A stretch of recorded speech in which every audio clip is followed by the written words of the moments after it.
Bab 1231, Dunia Jam Pasir. Mata Bai Xiaochun berbinar. Meskipun dia belum mendeteksi aura essence, basis budidayanya telah melonjak, dan Time Immemorial Codex-nya secara otomatis menjadi aktif. Jelas, dunia ini baginya bagaikan embun manis bagi pengembara yang kering, dan itu langsung menyebabkan jantungnya mulai berdebar. Namun, setelah apa yang telah berkembang dengan wanita hantu tua, dia benar-benar waspada terhadap segala jenis bahaya, dan pasti tidak akan bertindak gegabah. Hal pertama yang dia lakukan adalah mengirimkan indera ilahi untuk mengamati jam pasir yang membentuk dunia. Ketika dia melakukannya, ekspresinya berkedip, dan akhirnya, ekspresi kagum memenuhi wajahnya. Hei, robot kecil, lihat dunia itu, bisakah kamu melihat daerah yang sangat aneh itu? Pada titik ini, sebagian besar Bai Xiaoqi pulih dari keterkejutannya sebelumnya. Setelah melihat ke bawah ke dunia, ia menemukan daerah yang disebut Bai Xiaochun, namun, tidak bisa melihatnya lebih jelas daripada yang bisa dilakukan Bai Xiaochun. Namun, ada fluktuasi yang datang dari itu yang tampak sangat kuat. Bai Xiaochun juga merasakan fluktuasi, dan mereka menyebabkan seluruh tubuhnya gemuruh. Aura yang berdaulat. Ada aura berdaulat di sana. Bai Xiaochun dan Bai Xiaoqi berbagi pandangan terguncang. Pada saat yang sama, Bai Xiaochun sudah datang dengan beberapa spekulasi tentang apa yang terjadi. Aku ingin tahu, apakah area yang tenggelam ini dalam kekosongan sebenarnya adalah jam pasir yang sangat besar. Dan dunia itu adalah tengah dari jam pasir. Dan mungkin area aneh itu sebenarnya adalah setengah jam pasir yang lain. Jika aku benar, maka jam pasir ini harus menjadi harta berharga milik penguasa. Dan saat ini tidak memiliki pemilik. Pikiran itu menyebabkan matanya bersinar cerah, dan jantungnya berpacu. Dengan itu, dia terbang dari kipas dengan tujuan mengitari daerah itu beberapa kali, mencoba melihat apakah dia bisa mengambil harta berharga yang ada pada jam pasir ini bersamanya. Mata Bai Xiaoqi segera melebar. Jangan menyebabkan masalah lagi, Bai Xiaochun. Ini mungkin item ajaib yang mirip denganku. Dan itu tidak rusak atau tidak lengkap. Jika Anda kesal, kami berdua selesai. Petik 2 titik titik. Bersihkan tenggorokannya, Bai Xiaochun menjawab dengan biasa, jangan khawatir, aku punya banyak pengalaman dengan hal semacam ini. Pikiran Bai Xiaoqi langsung mulai berputar ketika dia menyadari bahwa Bai Xiaochun telah mengatakan hal yang sama sebelumnya. Kemudian dia menyadari apa yang dimaksud Bai Xiaochun dengan memiliki pengalaman dalam situasi khusus ini, dan matanya mulai menyala karena marah.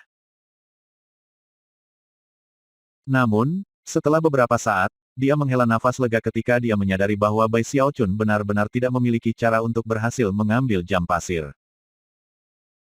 Adapun Bai Xiaochun, dia merasa sangat tertekan tentang situasinya. Bagaimanapun, jam pasir itu berbeda dari kipas yang rusak. Satu-satunya alasan dia berhasil mendapatkan kipas angin adalah karena kipas itu rusak, sedangkan jam pasir ini tidak dirusak dengan cara apapun.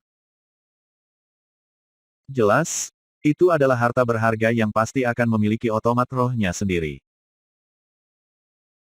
Dan karena itu bukan barang warisan, itu tidak bisa diambil dengan paksa kecuali oleh seseorang dengan kekuatan penguasa.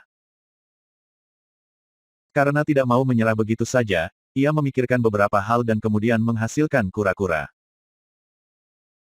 Namun, bahkan tidak melakukan peningkatan semangat sepertinya melakukan apapun. Akhirnya, dia menyadari apa masalahnya. Bukan itu peningkatan semangat tidak bekerja pada jam pasir.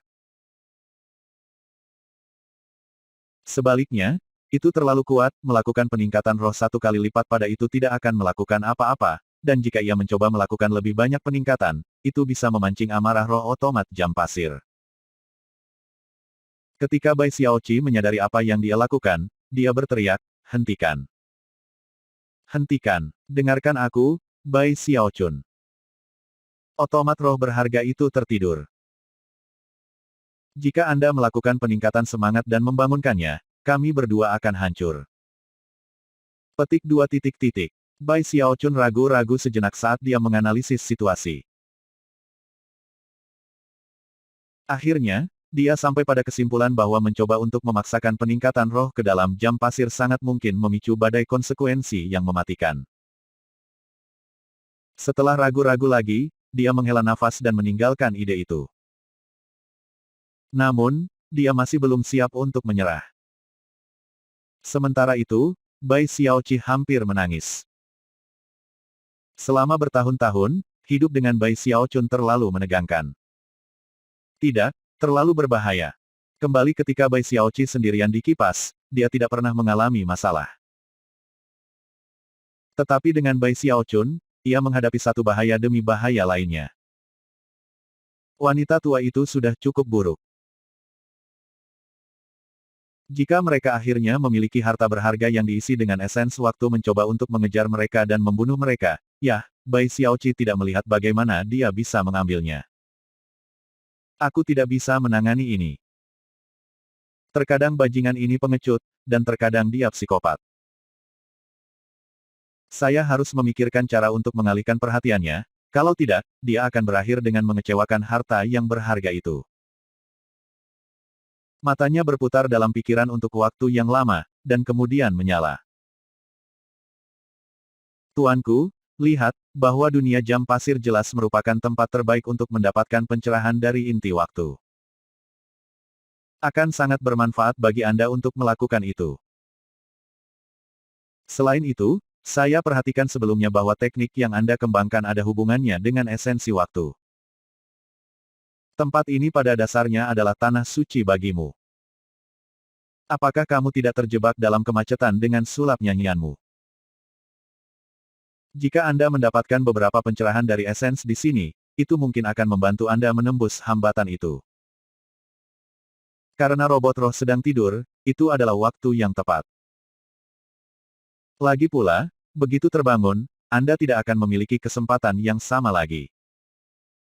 Jangan khawatir, Tuan. Saya akan berdiri sebagai pelindung Dharma untuk Anda. Saya tidak akan membiarkan sesuatu yang berbahaya terjadi saat Anda mencari pencerahan. Khawatir Bai Xiaochun tidak akan mempercayainya, ia melepaskan akal ilahi dengan dramatis dan berpotensi berbahaya, menyebabkan kemampuan deteksi dan pertahanan kipas untuk beraksi. Saran Bai Xiaoqi benar-benar masuk akal bagi Bai Xiaochun. Itu terutama mengingat bahwa Time Immemorial Codex-nya tampaknya melompat dengan antisipasi. Dan dia mengalami kemacetan dengan nyala api 27 warnanya. Setelah melihat lagi pada jam pasir, dia memutuskan bahwa mendapatkan pencerahan mungkin akan membuatnya lebih mudah untuk mendapatkannya sendiri. Dan bahkan jika dia tidak melakukannya, setidaknya dia akan keluar dengan beberapa tingkat manfaat. Setelah mencapai titik ini dalam pemikirannya, dan melihat bahwa Bai Xiaoqi benar-benar akan mati-matian, dia menghela napas dan memberi otomat roh anggukan tanda setuju. Setelah mengirimkan akal ilahi sendiri sekali lagi untuk memastikan bahwa tidak ada yang salah, ia terbang menuju dunia jam pasir. Pada titik ini, Bai Xiaoqi akhirnya menarik napas lega. Pada saat yang sama, ia merenungkan bahwa bersama Bai Xiaochun dalam situasi seperti ini berpotensi mengancam jiwa. Sementara itu, Bai Xiaochun semakin dekat dan lebih dekat ke dunia jam pasir. Namun tidak ada yang menentang pendekatannya, begitu cepat, dia turun ke dunia itu sendiri. Ketika dia melakukannya, ekspresinya berkedip ketika dia menyadari bahwa aliran waktu benar-benar berbeda. Bahkan, tampaknya waktu yang mengalir berbeda bahkan di berbagai wilayah di dunia. Di beberapa tempat, melambat hampir berhenti. Di tempat lain, ia terkejut ketika menyadari bahwa itu bergerak 10 kali lebih cepat, bahkan 100 atau 1000. Saat dia bergerak melalui dunia yang mengejutkan ini, dia melihat jam pasir tak berujung dari berbagai ukuran. Beberapa tingginya puluhan ribu meter, yang lain seukuran tangan. Segera, ia menyadari bahwa sifat kacau waktu di dunia ini adalah fungsi dari jam pasir itu sendiri. Setiap jam pasir memiliki aliran waktu yang berbeda. Dunia yang berbeda, hukum alam yang berbeda. Di dunia wanita hantu tua itu, teknik magis dan kemampuan ilahi tidak berfungsi, dan darah dan daging seseorang menjadi kertas. Di sini, hukumnya berbeda. Dia telah melihat dan mengalami banyak dalam perjalanannya melalui kekosongan, memberinya perspektif yang jauh berbeda tentang kehidupan. Sampai sekarang, dia tahu bahwa masing-masing kacamata ini berisi hukum alam dunia ini, dan dapat mempengaruhi lingkungan mereka. Dengan setiap momen yang berlalu, dia merasa semakin terkejut. Tapi apa yang bisa menciptakan perbedaan waktu ini? Bab 1232, Pencerahan Gravitasi. Bai Xiaochun berdiri di sana, melihat sekeliling dengan penuh perhatian pada jam pasir tak berujung. Akhirnya, dia ingat apa yang dikatakan Bai Xiaoqi tentang mendapatkan pencerahan dari zat waktu. Kodeks imemorial waktuku pasti ada hubungannya dengan esensi waktu, gumamnya. Awalnya, Bai Xiaochun telah mendengar tentang esens, tetapi tidak terlalu memahaminya. Setelah bertemu dengan kipas yang rusak, dan Bai Xiaoqi, pemahamannya tumbuh. Akhirnya, ia menjadi pemilik kipas, dan berlatih kultivasi di depan menara kehidupan dan kematian Daois di wajah kipas. Pada saat itu, pemahamannya secara bertahap menjadi lebih lengkap. Namun, dia masih tidak bisa memahami hal itu dengan kata-kata. Saat ini, dia merasa seperti sedang berdiri di dalam harta yang sebenarnya, dikelilingi oleh esens. Namun, pemahamannya masih belum lengkap, dan dengan demikian ia tidak bisa memahami maknanya. Seolah-olah dia kehilangan kunci yang sangat penting. Setelah hening sejenak, dia mendongak, matanya berkedip dengan tekad dan fokus.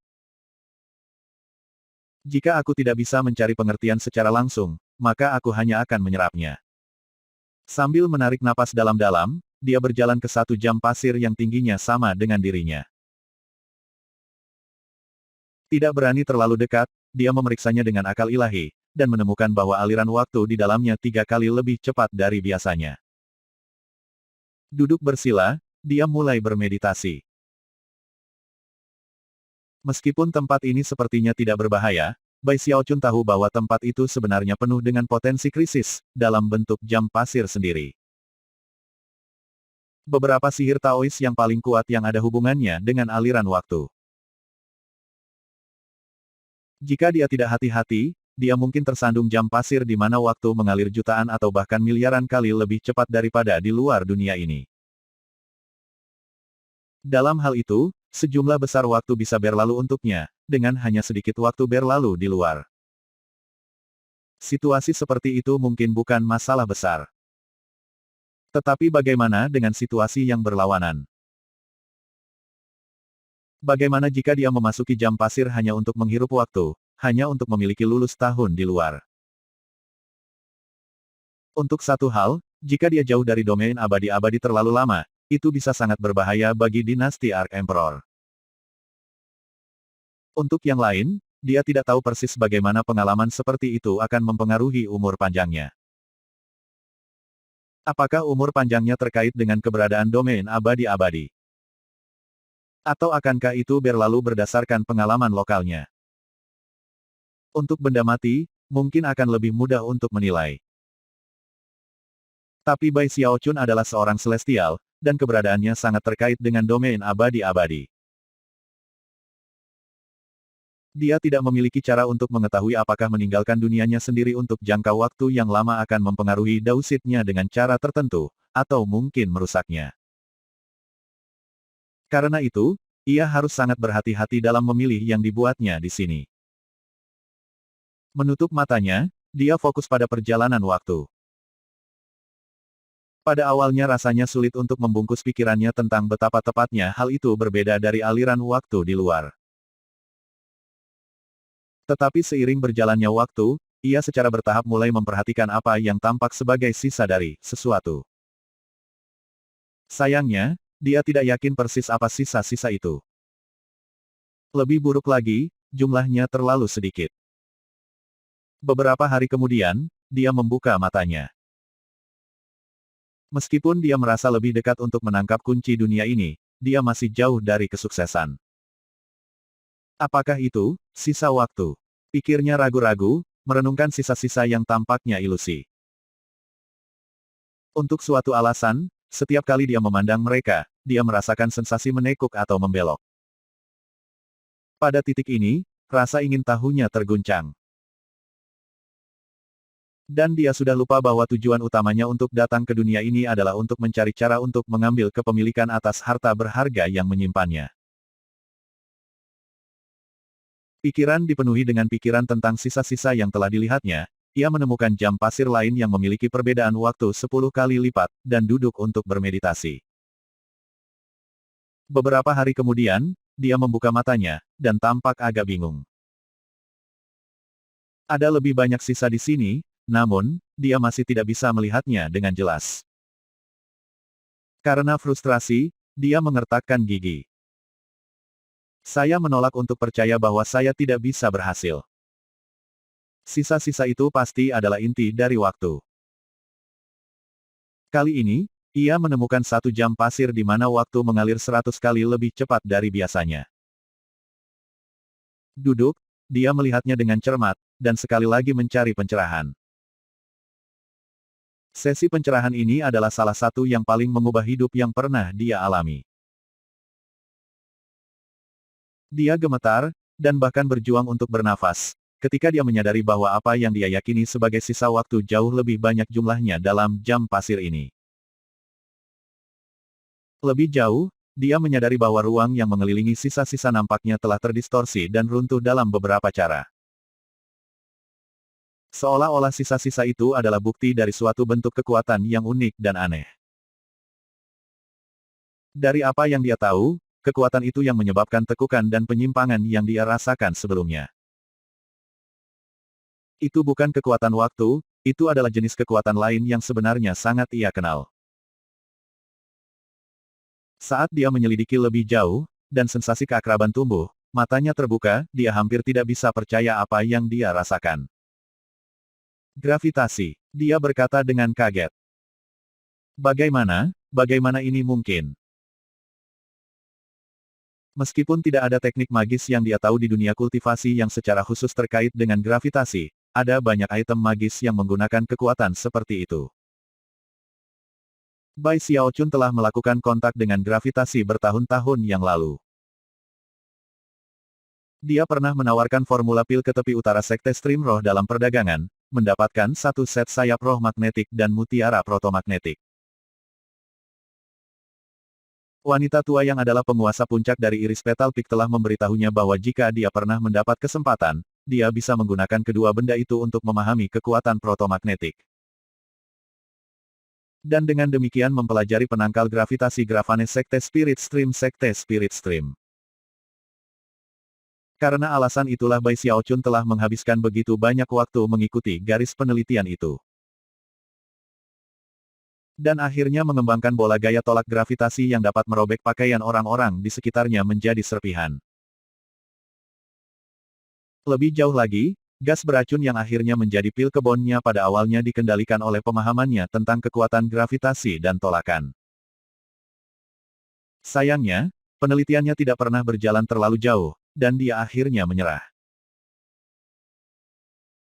Jadi bagaimana dia bisa membayangkan itu, bertahun-tahun kemudian, dan begitu jauh dari domain abadi-abadi, di tengah-tengah kehampaan, dia akan menemukan harta berharga dari penguasa. Di mana esens waktu ada, dan juga kekuatan gravitasi misterius. Meskipun ada perbedaan antara waktu dan gravitasi, perbedaan itu kecil. Setelah mengambil beberapa napas untuk mengendalikan diri, ia sekali lagi menutup matanya untuk mencari pencerahan. Akhirnya, matanya terbuka, dan dia tampak lebih terguncang daripada sebelumnya. Itu benar-benar gravitasi. Saya tidak salah. Dia benar-benar terguncang untuk menemukan bahwa apa yang dia anggap sebagai waktu, sebenarnya adalah gravitasi. Tidak pernah sebelumnya ia bahkan berpikir untuk menghubungkan waktu dengan gravitasi, tetapi sekarang, mereka berdua tampaknya melapis tepat di depannya. Apa sebenarnya yang terjadi di sini? Dia berpikir, bingung, akhirnya, dia bangkit, bertekad untuk memahami hubungan antara waktu dan gravitasi. Hanya 100 kali aliran waktu tidak cukup. Karena itu, dengan mata merah ia menemukan jam pasir di mana waktu mengalir 500 kali kecepatan normal. Setelah itu adalah aliran waktu 1000 kali lipat. Dan dengan demikian, dia terus bergerak dalam usahanya mencari jawaban. Dari 1000 kali lipat ia pindah ke 3000 kali lipat. 5000 kali lipat. 8000 kali lipat.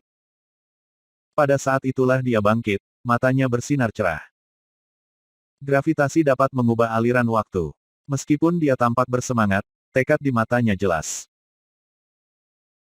Berbalik, dia menemukan beberapa jam pasir dengan aliran waktu 10 kali lipat, di mana dia mengkonfirmasi beberapa penelitiannya. Segera, dia memiliki pemahaman lengkap tentang hubungan antara gravitasi dan waktu. Semakin kuat gravitasi, semakin cepat waktu mengalir. Itu adalah realisasi yang menarik. Pada saat ini, dia sudah lupa tentang mencoba menemukan kunci ke tempat ini, dan kembali ke keadaan yang sama dengan yang sering dia raih ketika meneliti pil obat. Setiap pertanyaan yang dia jawab mengarah ke pertanyaan baru. Tapi dari mana gravitasi berasal?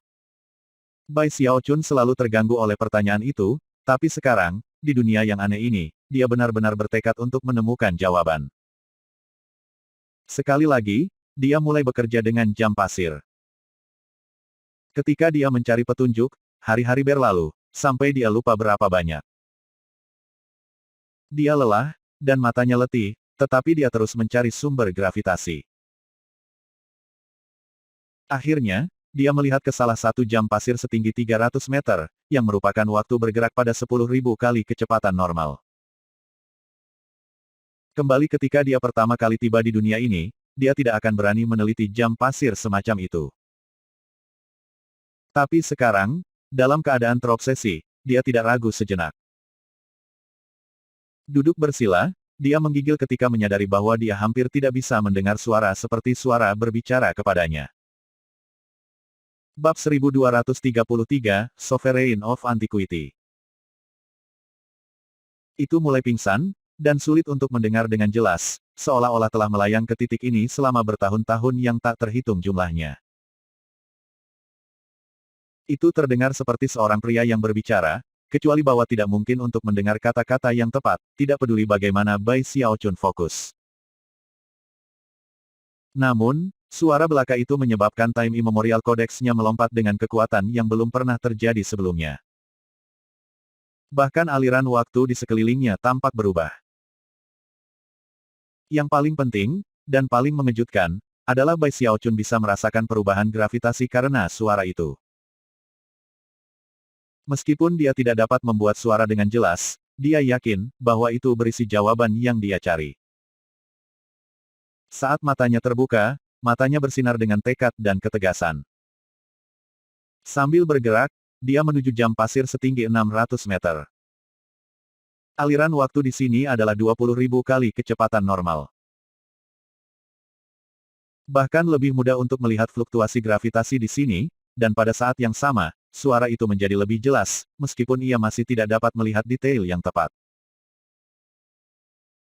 Tak lama, dia pindah ke jam pasir setinggi 900 meter kemudian setinggi 1.200 meter, dan setelah itu, setinggi 1.500 meter.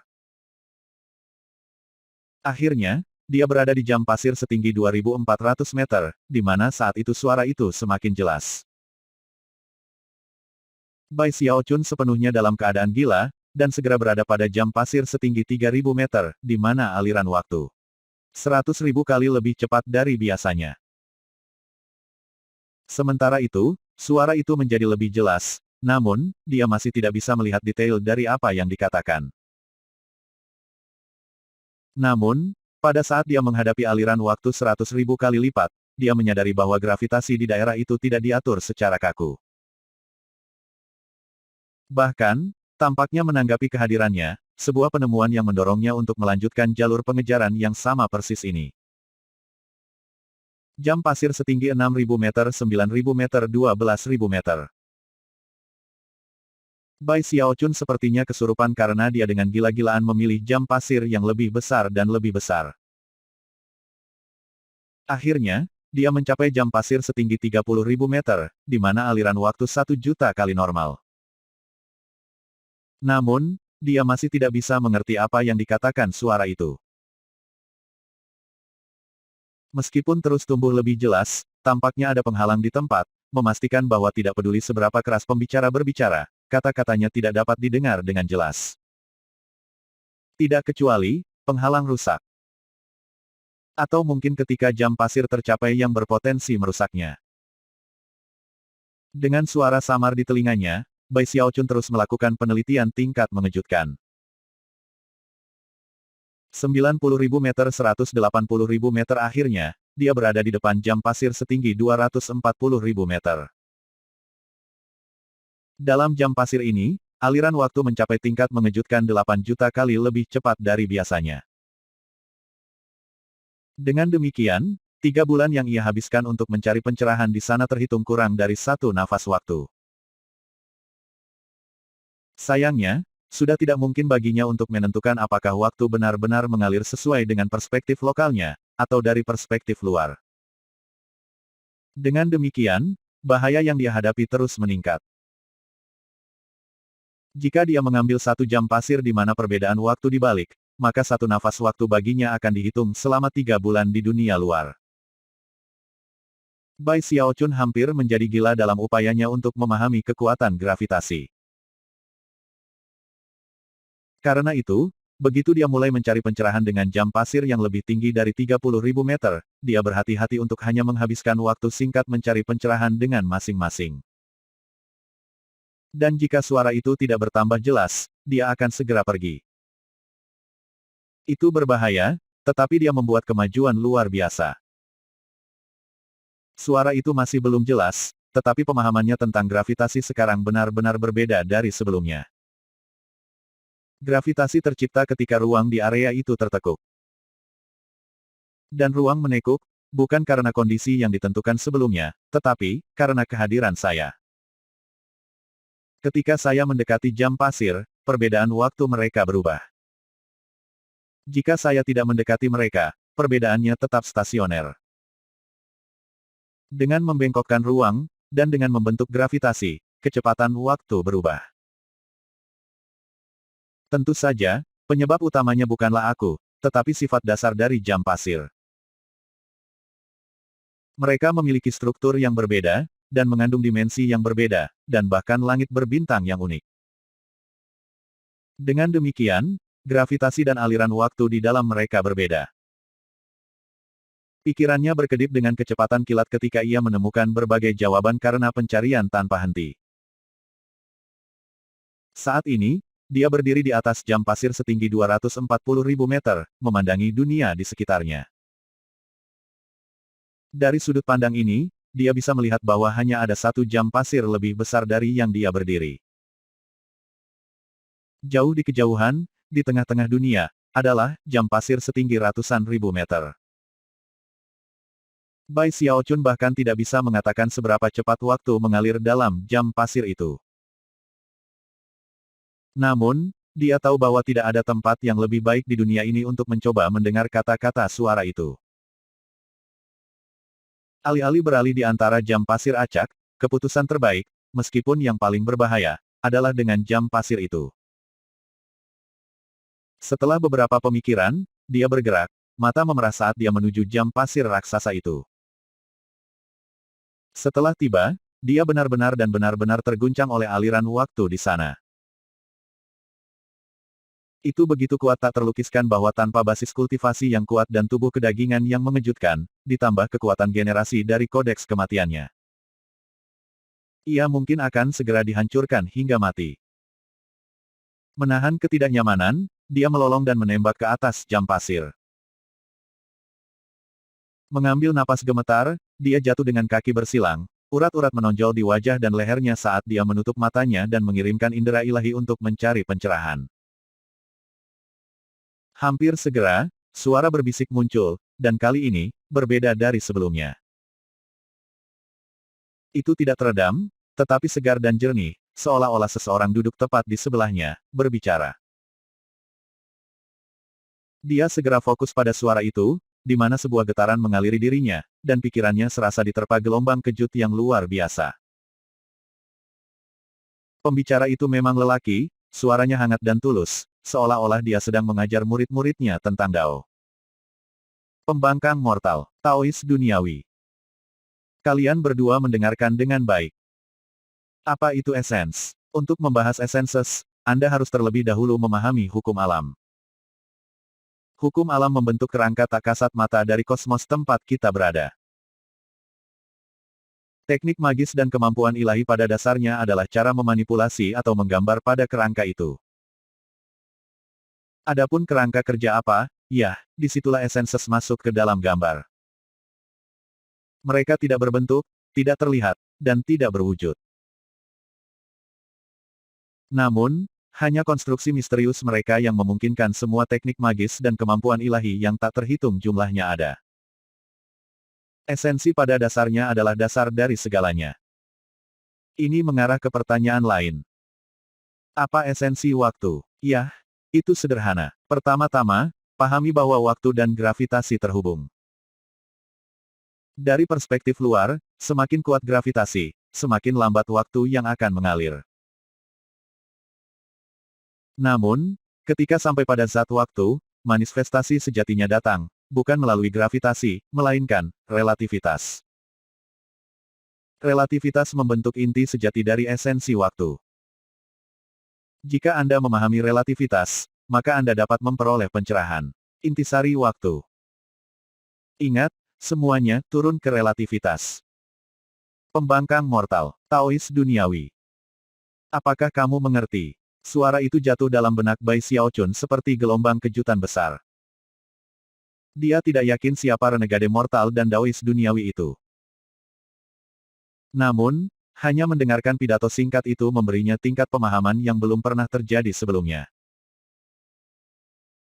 Seolah-olah sebuah lampu menyala di kepalanya, seolah-olah semua petunjuk yang telah dia kumpulkan sampai titik ini tiba-tiba diklik bersama berkat suara ini. Relativitas. Betul, ini tentang relativitas. Tanpa dunia luar untuk dibandingkan, bagaimana Anda bisa tahu tentang perbedaan dalam aliran waktu? Bai Xiaochun melemparkan kepalanya ke belakang dan tertawa terbahak-bahak. Meskipun masih ada beberapa area yang tidak jelas, dia sekarang benar-benar yakin mengapa dia bisa mendengar suara yang baru saja berbicara dengannya. Suara itu berasal dari entitas maha kuasa dari banyak tahun di masa lalu, yang telah berbicara kepada murid-muridnya tentang esenses. Alasan suaranya dapat mentransmisikan selama bertahun-tahun adalah karena daunnya tidak lain adalah inti dari waktu. Dan dia sudah menjadi bagian dari hukum alamiah kosmos di sekitarnya. Karena itu, peningkatan aliran waktu di tempat ini memungkinkan suaranya bergema di sini untuk selamanya. Bab 1234, Kemampuan Ilahi keempat. Esensi bawaan muskil dan sulit dipahami. Dalam semua kekosongan yang dulunya adalah langit berbintang, hanya beberapa orang yang pernah menguasai hal-hal seperti itu. Lagi pula, siapapun yang bisa melakukan itu akan dianggap sebagai Master Taois yang telah memahami semua hal, dan mencapai alam sovereign. Penguasa jarang, sesulit ditemukan seperti bulu phoenix atau tanduk kilin. Siapapun dari kelompok orang manapun yang menjadi penguasa akan menjadi kebanggaan dan kemuliaan kelompok itu. Dan jika ada kelompok yang bisa menghasilkan dua penguasa, tidak ada yang bisa menghalangi mereka. Tentu saja, Bai Xiaochun jauh dari level itu. Dia bahkan belum berada di alam arcayan. Namun, itu tidak menimbulkan halangan baginya ketika datang untuk mendapatkan pencerahan esenses. Esensi yang mendalam dan misterius, apalagi menyebutkan fakta bahwa waktu adalah yang terpenting di antara para Tao yang begitu hebat. Bahkan, hanya satu penguasa di langit berbintang ini yang pernah berhasil dengan intisari waktu. Dan dia adalah pemilik harta karun jam pasir yang berharga ini. Bai Xiaochun tersentak, matanya bersinar dengan cahaya pengertian. Sekarang setelah dia menemukan jawaban yang dia cari, dia mulai tenggelam ke dalam keadaan hampa yang meliputi pikiran dan bentuk fisiknya. Dia sudah melihat bukti yang menunjuk pada fakta bahwa penekukan ruang di sekelilingnya adalah akibat dari kehadirannya, dan pengaruhnya terhadap gravitasi. Yang juga menyebabkan variasi dalam aliran waktu. Namun, ketika ia tampaknya menjadi kosong, tubuhnya menjadi tidak berat, hampir transparan, seolah-olah itu tidak ada. Dia tidak benar-benar terhapus dari keberadaan. Namun, relatif terhadap lingkungannya, dan dengan dunia di sekitarnya, dia tidak ada lagi. Dan meskipun dia masih secara teknis duduk bersila di atas jam pasir besar, kekuatan gravitasi di sekitarnya memudar, dan aliran waktu yang gila menjadi tenang. Ia kembali ke keadaan seperti sebelum ia tiba, keadaan yang relatif tenang. Dalam keadaan itu, kesadaran Bai Xiaochun tetap ada, dan jiwa ilahi tampaknya terbang keluar darinya dan melihat ke bawah ke tanah di bawah. Dia melihat jam pasir yang tak terhitung jumlahnya, beberapa besar, beberapa kecil. Dia melihat pasir berjatuhan tanpa henti. Dan setiap kali tatapannya terfokus pada jam pasir, aliran waktunya akan berubah. Itu adalah siklus tanpa akhir. Ketika pandangannya beralih dari satu jam ke jam lainnya, ia kehilangan jejak berapa banyak waktu yang berlalu, dan kehilangan jejak keberadaannya sendiri. Seiring waktu mengalir dengan caranya sendiri di dalam dunia jam pasir, Bai Xiaoqi ada di luar. Setelah Bai Xiaochun memasuki tempat itu, dia menghela napas lega. Hampir seketika, aliran waktu yang berbeda di dunia menyebabkan visinya kabur, sehingga mustahil untuk melihat apa yang terjadi. Namun, dia bisa merasakan bahwa Bai Xiaochun tidak terluka. Aku ingin tahu berapa lama dia akan berada di sana. Semoga tidak lama. Jika robot roh itu bangun, itu bisa menjadi masalah besar. Sambil mendesah, dia memutuskan untuk hanya bersila untuk menunggu. Lagi pula, jika Bai Xiaochun terlalu lama, dia bisa masuk dan mengingatkannya untuk tidak menunda terlalu lama. Dalam dunia jam pasir, pencerahan Bai Xiaochun berlanjut. Ketika dia mengamati kacamata yang tak terhitung jumlahnya, dan berbagai aliran waktu, mereka datang untuk mencakup segala sesuatu tentang dia. Dia tidak punya pikiran. Dia hanya duduk di sana, ekspresinya kosong ketika dia menatap kacamata jam dan berkomitmen setiap aspek dari mereka ke memori. Akhirnya, salah satu dari jam pasir yang tak terhitung jumlahnya yang dia komit untuk memori lenyap. Segera setelah itu, yang lain menghilang, dan kemudian yang lain. Satu demi satu, mereka menghilang, dan yang tertinggal lebih dalam kepikiran Bai Xiaochun. Tidak ada seorang pun, bahkan Bai Xiaochun, bisa merasakan apa yang terjadi. Jam pasir menghilang satu demi satu, sampai suatu hari, hanya ada satu yang tersisa. Itu tidak besar, hanya tentang ketinggian rata-rata orang. Namun, itu tampaknya menjadi bagian dari Bai Xiaochun, bagian dari jiwanya, bagian dari tubuh kedagingannya, bagian dari dausitnya, itu benar-benar menyatu dengan setiap aspek dirinya. Itu tidak bisa dihapus atau dihancurkan. Bahkan, dalam beberapa hal, jam pasir ini seperti dausit kedua. Ketika satu jam pasir itu menjadi satu-satunya yang tertinggal, Bai Xiaochun menggigil, matanya yang tertutup berkedip, dan dia mulai bernapas dengan cepat. Pada saat yang sama, simbol magis mulai muncul di permukaan jam pasir di benaknya. Meskipun dia tidak mengenali salah satu dari mereka, mereka semua berasal dari imajinasinya sendiri. Mereka mengandung pemahamannya tentang waktu, serta pemahamannya yang tidak lengkap tentang esenses. Mereka menutupi jam pasir dalam bentuk simbol magis, dan kemudian mulai bersinar dengan cahaya terang. Bai Xiaochun semakin menggigil, dan mulai bernapas lebih cepat, Sampai pada satu titik, sinar simbol magis mendorongnya untuk secara tidak sadar meraih dan melambaikan tangan kanannya. Gerakan sederhana itu menyebabkan udara di sekitarnya runtuh, dan waktu itu sendiri membungkuk ke arahnya. Gravitasi muncul, secara instan mengubah aliran waktu di daerahnya. Di luar, Bai Xiaoqi merasakan apa yang terjadi, dan matanya hampir keluar dari tengkoraknya. Essence Daoist Magic. Dan itulah tepatnya, sihir Daoist dari Essence. Meskipun itu hanya dalam bentuk embrionik, hanya sebagian kecil dari apa yang bisa, masih menyebabkan waktu di daerah sekitar Bai Xiaochun berubah. Dia menggigil lebih, dan mata tertutupnya mulai berkedip lebih cepat, seolah-olah dia bisa bangun kapan saja. Tiba-tiba, dia mengangkat kepalanya, dan mendapatkan kembali kejernihannya, seolah-olah dia muncul dari mimpi. Transformasi ke udara dan area di sekitarnya memudar, tetapi semua yang dia alami dalam mimpi itu tetap tertinggal. Apakah aku baru saja? Matanya berkedip dengan keraguan ketika dia melihat ke bawah ke tangannya. Setelah beberapa saat, dia meraih lagi dengan tangannya, menyentuh jam pasir bagian dalam dengan akal ilahi, dan kemudian melambaikan tangannya. Hal yang sama terjadi seperti yang terjadi beberapa saat yang lalu, menyebabkan hati Bai Xiaochun melonjak karena kegembiraan. Menembak berdiri, dia menutup matanya untuk memeriksa kekuatan mengejutkan dari kemampuan ilahi baru ini. Aku bisa mengubah aliran waktu di area kecil.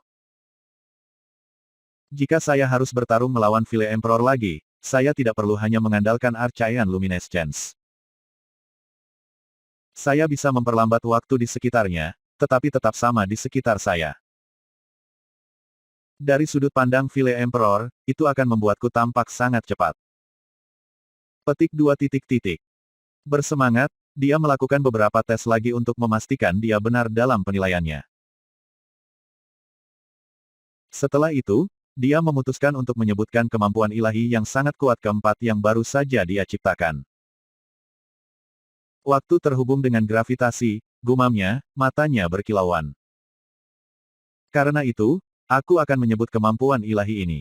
Pemusnahan gravitasi. Meskipun dia tidak pernah suka bertarung dan membunuh. Sekarang dia menyadari bahwa satu-satunya cara untuk menjaga dinasti Ark Emperor dinasti, adalah menjadi lebih kuat daripada semua orang. Dia membutuhkan orang untuk menghormatinya. Itulah satu-satunya cara untuk benar-benar mengakhiri pertempuran dan pembunuhan.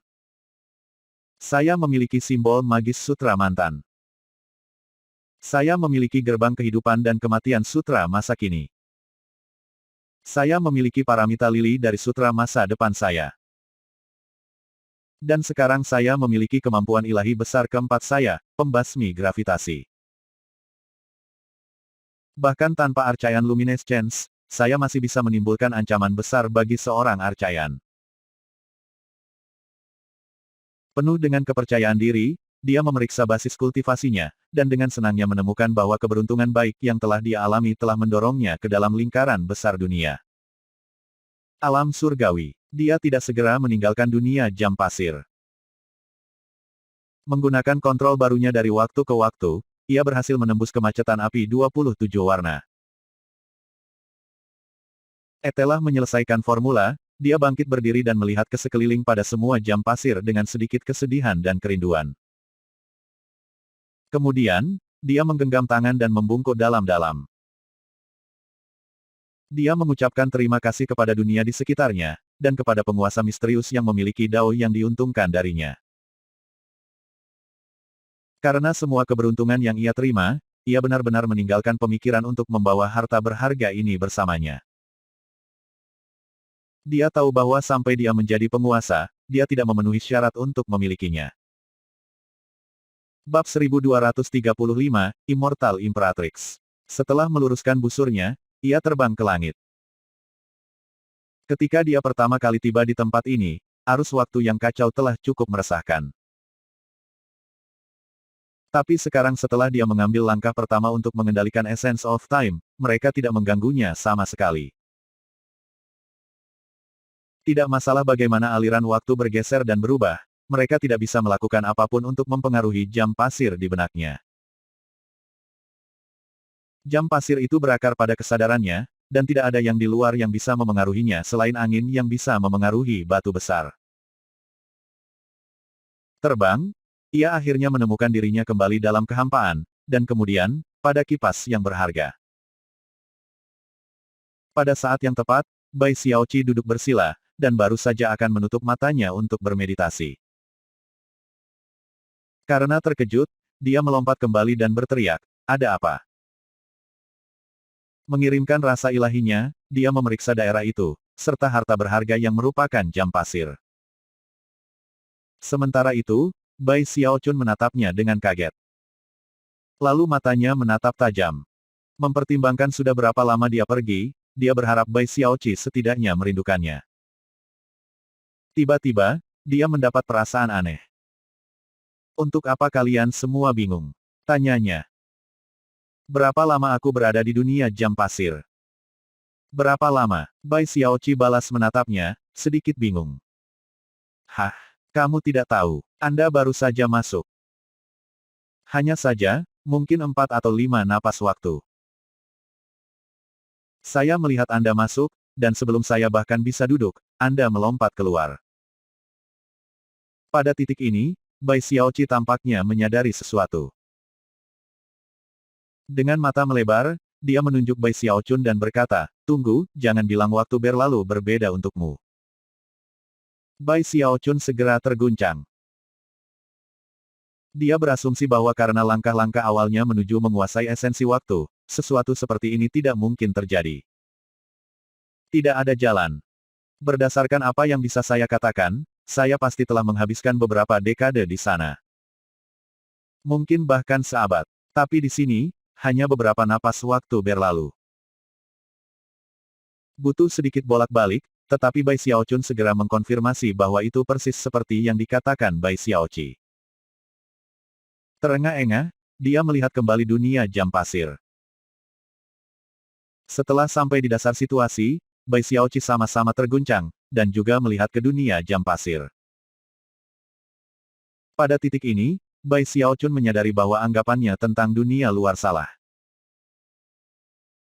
Relatif dengan dunia luar, waktu yang dihabiskannya di dunia jam pasir hampir tidak berarti apa-apa. Dunia jam pasir itu, tidak ada di pesawat yang sama dengan kekosongan tempatnya berdiri sekarang. Itu hampir transenden, dan pada kenyataannya, hanya ada satu kata yang bisa dipikirkan oleh Bai Xiaochun untuk menggambarkannya. Abadi, gumamnya, matanya bersinar dengan harapan. Esensi waktu, sangat misterius. Sekali lagi, dia menggenggam tangan dan membungkuk dalam-dalam ke dunia jam pasir. Setelah beberapa saat, dia berbalik, mengambil kendali kipas angin dan mengirimnya terbang ke kejauhan. Bai Xiaoqi dikejutkan oleh rasa takjub yang sama. Namun, dia sangat ingin berada di jalannya, dan memberikan sebanyak mungkin bantuan untuk mendorong kipas yang berharga dengan kecepatan tinggi melalui kekosongan. Bahkan setelah beberapa waktu berlalu, Bai Xiaochun tidak bisa tenang. Adapun Bai Xiaoqi, dia tidak yakin harus berkata apa tentang hal-hal mengejutkan yang telah dia sampaikan. Mereka melakukan perjalanan dalam damai dan tenang selama beberapa bulan, sampai pada satu titik, Bai Xiaochun membuka matanya dari meditasi. Tanpa ragu-ragu, dia mengulurkan tangan kanannya dan melambaikan jarinya ke arah tertentu di kehampaan. Sebelum Bai Xiaoqi bahkan bisa bereaksi, area yang Bai Xiaochun tunjuk beriak dan terdistorsi, tenggelam untuk menjadi versi skala kecil dari harta berharga yang merupakan dunia jam pasir. Bai Xiaoqi tidak bisa melihatnya, tapi dia bisa merasakan gaya gravitasi. Saat area cekung melebar, gaya gravitasi itu tumbuh semakin besar. Ketika itu terjadi, aliran waktu di sana mulai melambat. Sementara itu, lolongan marah terdengar, datang dari daerah di mana gravitasi telah terpengaruh. Anehnya, suara itu tampak terdistorsi, bahkan ditarik keluar. Beberapa saat kemudian, wanita kertas tua itu muncul, muncul tepat ke daerah yang menyimpang itu, matanya sudah berkedip karena kaget. Bai Xiaoqi juga terkejut, dan untuk pertama kalinya, memandang Bai Xiaochun dengan ekspresi hormat. Bai Xiaochun tidak hanya mendeteksi pendekatan wanita itu sebelumnya, tetapi dia juga menciptakan area yang mirip dengan harta berharga yang merupakan jam pasir.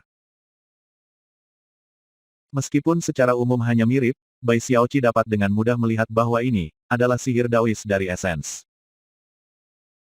Dengan kata lain, itu adalah sihir Daois tingkat berdaulat. Apa yang kamu lihat, Bai Xiaoqi? Cepat dan gunakan lengan penguasa. Terus-menerus dikejar oleh wanita hantu tua ini telah lama menyebabkan api amarah menumpuk di dalam Bai Xiaochun. Dan meskipun dia tidak ingin pergi keluar dan melawannya sendiri, sepertinya ini adalah kesempatan besar untuk memperlambatnya dan menggunakan kekuatan kipas untuk melepaskan penderitaan pada dirinya. Dengan itu, dia mengirimkan beberapa rasa ilahi, menyebabkan banyak sinar arcaian luminescence ditembakkan ke arah wanita tua itu. Dia bahkan memanggil seorang budak kuno, yang melangkah keluar ke dalam kekosongan untuk bertarung. Budak purba tidak bisa bertahan lama di kehampaan, tapi sekarang basis budidaya Bai Xiaochun telah membaik, ia bisa bertahan untuk waktu yang dibutuhkan untuk membakar dupa. Sementara itu, Bai Xiaoqi dengan cepat mengirim lengan sultan ke arah wanita tua itu. Ini adalah pertama kalinya Bai Xiaochun melakukan serangan balik yang kuat pada wanita tua itu. Wanita itu melolong sebagai respons, melambaikan lampu, yang menyebabkan lautan api hitam berkobar. Fakta bahwa nyala api tampaknya tidak stabil oleh pengaruh zona waktu Bai Xiaochun bukan karena kemampuan ilahinya lemah, melainkan karena basis kultivasi wanita hantu tua ini terlalu tinggi. Advertisements. Meski begitu, area yang terkena gravitasi pemusnahannya bertahan beberapa saat, yang lebih dari cukup untuk beberapa tembakan arcaian luminescence untuk menghantam wanita tua itu. Meskipun sepertinya dia ada di dimensi yang berbeda, dan sinar melewatinya, karena pengaruh zona waktu, dia masih terluka. Bahkan ketika jeritannya bergema, budak Arkayan dan lengan penguasa tiba. Ketika mereka melakukannya, api hitam terus membakar di zona pengaruh gravitasi pemusnahan, dan wanita tua yang terperangkap melakukan gerakan mantra. Itu pada gilirannya menyebabkan lautan api hitam mengambil bentuk lampu hitam, yang kemudian menembak ke arah lengan yang berdaulat. Ketika keduanya bertabrakan, ledakan besar bergema keluar, mengguncang seluruh area. Budak Arcayan batuk seteguk darah, dan lengan Sultan dikirim berputar kembali ke kipas, tidak rusak, tetapi saat ini tidak mampu melakukan tindakan lebih lanjut. Budak kuno juga kembali ke kipas. Namun, wanita hantu tua itu juga tidak dalam kondisi yang baik. Rambutnya acak-acakan, dan dia tampak sangat basah sehingga dia mulai pudar dari keberadaan. Mata penuh kegilaan, dia melolong, mengirimkan lebih banyak api hitam keluar, menciptakan lautan api lainnya. Saat meluas, Bai Xiaochun dan Bai Xiaoqi yang ketakutan membalikkan kipas dan mulai berangkat dengan kecepatan tinggi. Lautan api terus meluas di belakang mereka, disertai dengan lolongan wanita hantu tua. Akhirnya, begitu banyak nyala api berkobar sehingga memungkinkan untuk melihat wanita yang berbeda. Dia cantik, dengan pakaian mewah dan mata seperti Phoenix yang mengandung martabat tanpa batas. Namun, lonjakan api hitam menusuk ke dahinya, yang mengubah semua keanggunan dan kecantikannya menjadi keganasan jahat. Begitu Bai Xiaoqi melihat wanita itu, dia secara naluriah berteriak, Immortal Imperatrix. Bab 1236, Hujan Pemakaman. Tidak ada waktu luang untuk bertanya pada Bai Xiaoqi tentang siapa Immortal Imperatrix itu. Kulit kepalanya hanya kesemutan karena penampilan mengejutkan yang dilakukan wanita hantu tua itu. Jelas, dia telah meningkatkan permainannya, melepaskan lautan api hitam yang mengejutkan yang belum pernah dia gunakan sebelumnya. Anehnya, lautan api tampaknya tidak mengandung sedikit pun kepanasan, Namun, perasaan ilahinya telah mengindikasikan bahwa itu pasti dapat membakar apapun yang menghalangi jalannya. Itu sendiri sudah cukup untuk menyebabkan dia melarikan diri untuk hidupnya.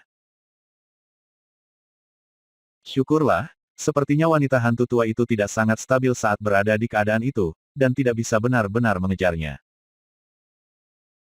Dia melarikan diri selama 3 bulan berturut-turut, tidak melambat bahkan untuk sesaat.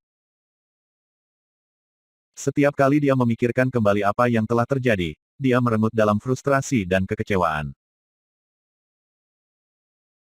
Selama 3 bulan itu, Bai Xiaoqi tidak banyak bicara, tetapi sesekali akan melihat dari balik bahunya, ekspresinya menunjukkan kesedihan dan frustrasi. Akhirnya, Bai Xiaochun tidak bisa membantu tetapi bertanya, "Xiaoqi, siapa Immortal Imperatrix yang Anda bicarakan?" Dalam kemurkaan kemarahan yang langka, Bai Xiaoqi berteriak, "Kamu tidak diizinkan untuk menodai Immortal Imperatrix bahkan dengan menyebutkannya." Terkejut, Bai Xiaochun melihat ke atas untuk melihat mata merah Bai Xiaoqi bersinar dengan kesedihan saat dia melihat ke dalam kekosongan. Setelah waktu yang lama berlalu, dia bergumam, "Immortal Imperatrix adalah mitra Taois Milord. Aku tidak pernah melihatnya secara langsung. Tetapi Tuan sering menatap lukisannya. Saya bisa melihat rasa sakit di matanya, dan bisa melihat betapa dia merindukannya. Karena melihat lukisan itu berkali-kali sendiri, saya akhirnya memasukkan fitur-fiturnya ke memori. Wanita muda yang kita lihat sebelumnya adalah Immortal Imperatrix, dan Tuan adalah Immortal Imperator." Saat dia berbicara, suaranya menjadi lebih tenang dan lebih tenang. Namun, dia terus melihat dari balik bahunya, seolah-olah dia bisa melihat lautan api yang hitam itu, dan wanita dengan duri di dahinya. The Immortal Imperatrix. Bai Xiaochun tahu bahwa, Tuan, yang disebut Bai Xiaoqi bukanlah dirinya sendiri, melainkan, yang berdaulat dari dunia abadi. Fakta bahwa wanita hantu tua memiliki asal-usul yang mengesankan akhirnya memberinya petunjuk mengapa dia begitu kuat. Mitra Daois yang berdaulat. Seseorang membunuhnya, dan bahkan dia tidak bisa membangkitkannya. Aku bertanya-tanya, siapa yang bisa melakukan hal seperti itu? Dia duduk di sana dengan penuh pemikiran, memikirkan bagaimana, terlepas dari berapa lama dia melakukan perjalanan dalam kehampaan ini, dan semua reruntuhan yang dia lihat. Dia belum pernah melihat orang hidup. Hanya Eternal Immortal Domains yang tersisa di dalam kekosongan ini yang dulunya adalah langit berbintang. Itu adalah satu-satunya tempat dengan kehidupan, yang dikelilingi oleh kematian dan puing-puing. Itu mengarahkan pemikirannya pada fakta bahwa pemilik asli dari kipas yang berharga, penguasa dari dunia abadi yang telah menyerahkan kipas kepadanya. Pernah berbicara tentang bencana besar untuk menghantam langit berbintang.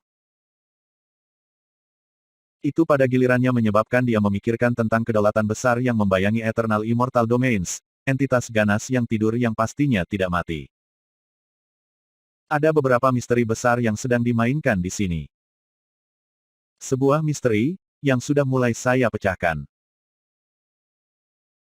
Bai Xiaochun duduk bersila di atas kipas angin, memandang ke kehampaan, bertanya-tanya apakah kaisar-kaisar jahat dan santo kaisar mengetahui kebenaran. Terlepas dari apakah mereka melakukannya atau tidak, berdasarkan petunjuk yang telah digali sejauh ini, ia mulai mendapatkan ide umum tentang dirinya sendiri. Beberapa ahli yang sangat kuat telah membantai semua yang ada di langit berbintang. Semua orang, semua kehidupan, semua ahli kuat lainnya. Dan dia tidak lain adalah sosok besar yang ada di atas domain abadi-abadi. Dalam pertempuran terakhir atas domain abadi-abadi, dewa tertinggi, dewa suci, dan dewa jahat, semuanya penguasa, telah mengorbankan hidup mereka sendiri untuk menyegel musuh itu. Menempatkannya dalam keadaan keberadaan yang bertahan hingga sekarang. Masih banyak hal yang Bai Xiaochun tidak mengerti. Siapa ahli yang luar biasa kuat itu? Mengapa dia ingin membantai semua yang ada? Mengapa dia menunggu sampai akhir untuk bergerak di domain abadi-abadi? Dan bagaimana mungkin pakar sekuat itu disegel oleh hanya 3 penguasa? Orang akan berpikir bahwa suatu entitas yang cukup kuat untuk memusnahkan segala sesuatu di langit berbintang, termasuk semua penguasa lainnya dan rakyatnya, tidak akan begitu lemah sehingga disegel oleh 3 penguasa. Saat ini, tidak ada cara untuk menjawab pertanyaan seperti itu. Setelah melihat kekosongan untuk waktu yang lama, dia kembali bekerja pada formula untuk nyala api 28 warna. Sementara itu, berat kekosongan yang sunyi itu sepertinya membebani dirinya. Mungkin pertempuran dengan wanita hantu tua itu berakhir dengan tubuh kertasnya dihancurkan. Apapun alasannya, dia tidak pernah mengejar mereka lagi, membuat Bai Xiaochun menarik napas lega. Siklus 60 tahun berlalu. Selama waktu itu, dia sesekali akan kembali ke Eternal Immortal Domains untuk menghabiskan waktu bersama Dabao, Xiao Xiao, Song Junwan, dan Zhou Zimo. Dia juga membantu Raja Sembilan Kata dan Raja Roh Advent, serta para Dewa Timur dan Utara, untuk mencapai alam surgawi. Sekarang Ark Emperor Dinasti memiliki 8 Celestial, membuat mereka bahkan lebih kuat dalam domain abadi-abadi. Meskipun mereka tidak mengendalikan wilayah terbesar dalam hal wilayah abadi, mereka cukup kuat sehingga dinasti mereka benar-benar membentuk keseimbangan kekuatan tripartit. Satu-satunya downside adalah bahwa, dengan pengecualian Gongsun Wanner, mereka semua di alam surgawi awal. Jika mereka bisa membawa seseorang ke alam surga akhir, maka dalam hal surgawi, mereka akan menjadi yang paling kuat dari 3 negara. Bai Xiaochun telah lama membiarkan kipas yang berharga untuk mengikuti jalannya sendiri. Selama siklus 60 tahun yang telah berlalu, ia melihat satu set puing demi puing, dan puing-puing yang tidak pernah berakhir. Tidak ada kehidupan lain dalam kehampaan ini, membuatnya merasa seperti seorang penjelajah waktu yang menyaksikan dampak kehancuran yang dahsyat. Perlahan tapi pasti, dia mendapatkan pemahaman yang lebih baik tentang dunia yang telah mengisi langit berbintang di masa lalu. Bai Xiaoqi juga memberikan detail sebagai jawaban atas pertanyaan yang diajukan Bai Xiaochun. Selain itu, Bai Xiaochun akhirnya menyulap nyala api 28 warna. Basis kultivasinya sekarang berada di puncak lingkaran besar alam surgawi, yang berarti bahwa dia sekarang sangat dekat untuk menjadi seorang Arkean. Itu adalah celah kecil, dan juga celah besar. Kecuali dia mendapat kesempatan dan keberuntungan yang tepat, dia tidak akan bisa menjembatani itu. Bahkan tetap saja, kecakapan pertempurannya bahkan lebih tinggi dari sebelumnya, dan dia memiliki kontrol yang lebih baik terhadap kipas berharganya. Dia sekarang bisa memanggil 2 budak kuno, yang keduanya bisa tetap berada di luar kipas untuk waktu senilai 2 dupa. Luminescence arcayannya juga meningkat. Dia sekarang memiliki lebih dari 50 tembakan, membuatnya mungkin untuk mengalahkan Arkaans dalam pertempuran tanpa dirinya sendiri menjadi satu. Tentu saja, Bai Xiaochun tidak hanya senang dengan keadaan. Kecuali jika dia seorang Arcayan, dia tidak bisa membangkitkan bawahannya jika mereka mati, yang berarti bahwa para celestialnya seperti pohon tanpa ada yang bisa menancapkan akarnya. Jika badai datang, mereka bisa dihancurkan semalaman. Kecakapan pertempuran Arcayan adalah tulang punggung dinasti kekaisaran, dan kemampuan ilahi kebangkitan adalah satu-satunya cara untuk mempertahankannya hidup dalam jangka panjang. Sayangnya, tidak peduli apa yang dia coba, dia tidak bisa menemukan cara untuk menjembatani celah terakhir itu. Selanjutnya, nyala multiwarna banyak berhubungan dengan basis budidayanya. Pada saat ini, dia menyadari bahwa hanya dengan basis budidaya Reala Arcayan dia dapat menyelesaikan formula untuk nyala api 29 warna. Akhirnya, dia menyerahkan semua tes dan rencananya, dan menenangkan hatinya. Mengosongkan dirinya sendiri, dia melihat kehampaan, sampai suatu hari, matanya melebar, dan dia bangkit. Bai Xiaoqi muncul di sebelahnya, dan ketika dia melihat keluar, dia bergumam, kita bertemu lagi. Ini adalah kesembilan kalinya saya melihat mereka. Petik 2. Jauh di kehampaan adalah lampu berkilauan yang tak terhitung jumlahnya, yang lampu kristal yang tak terhitung jumlahnya, menerangi selamanya, peti mati tempat mereka beristirahat. Tampaknya ada terlalu banyak peti mati untuk dihitung, mungkin jutaan. Ketika mereka melayang melalui kehampaan, mereka hampir tampak seperti hujan. Saat kipas yang berharga itu berhenti, Bai Xiaochun berdiri di ujungnya, memandang ke pemandangan yang megah. Ketika peti mati yang tak terhitung jumlahnya lewat, dia bisa melihat bahwa di dalam mereka ada mayat pria dan wanita yang diawetkan. Sayangnya, mereka sudah ada begitu lama sehingga banyak dari mereka mulai membusuk, dan tampaknya hampir menghilang sama sekali. Itu adalah hujan penguburan yang terus berlanjut untuk waktu yang lama. Ketika peti mati terakhir lewat, Bai Xiaochun berdiri di sana dengan tenang, sadar bahwa ini adalah salah satu dari banyak orang yang terlibat dalam pembantaian di langit berbintang di masa lalu. Sebelum meninggal, mereka telah meninggalkan hujan peti mati ini sebagai peringatan di dalam kehampaan.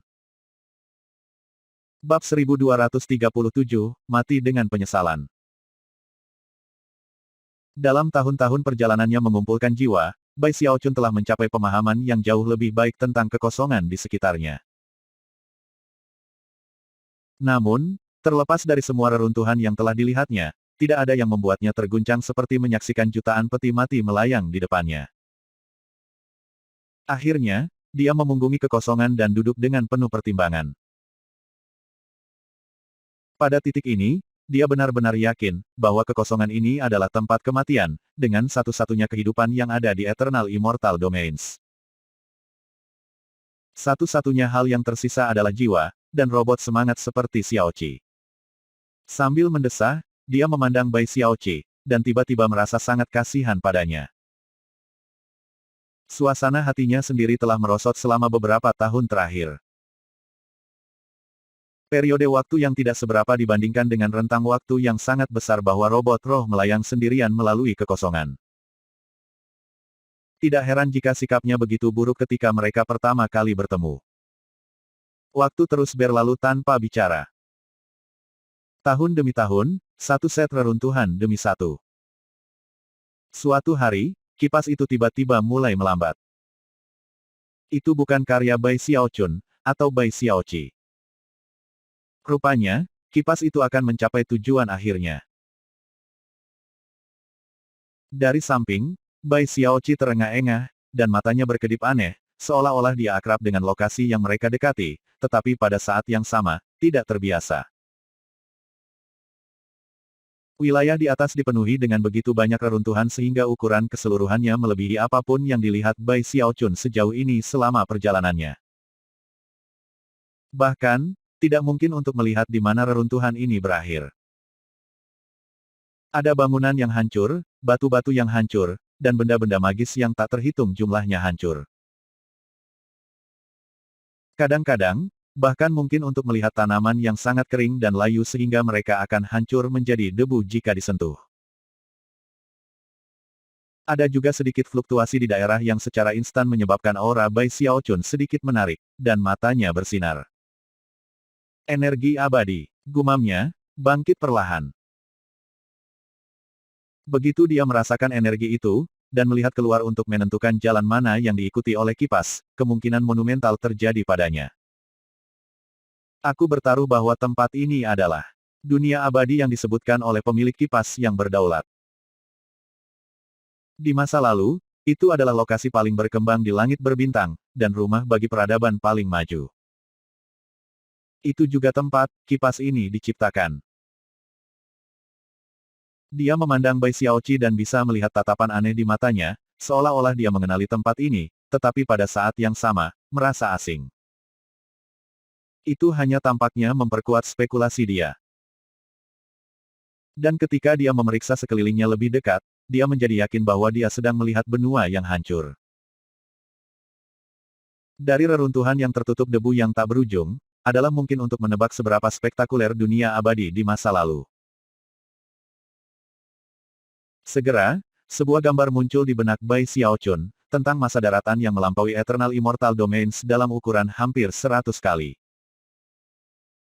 Di daerah yang mengelilingi daratan besar itu ada ratusan ribu benda bulat. Meskipun Bai Xiaochun tidak mungkin menentukan benda-benda itu, bukti keberadaannya jelas, berdasarkan puing-puing yang tersisa. Rumah. Bai Xiaoqi bergumam. Terguncang, Bai Xiaochun melihat-lihat reruntuhan ketika mereka perlahan-lahan melintas.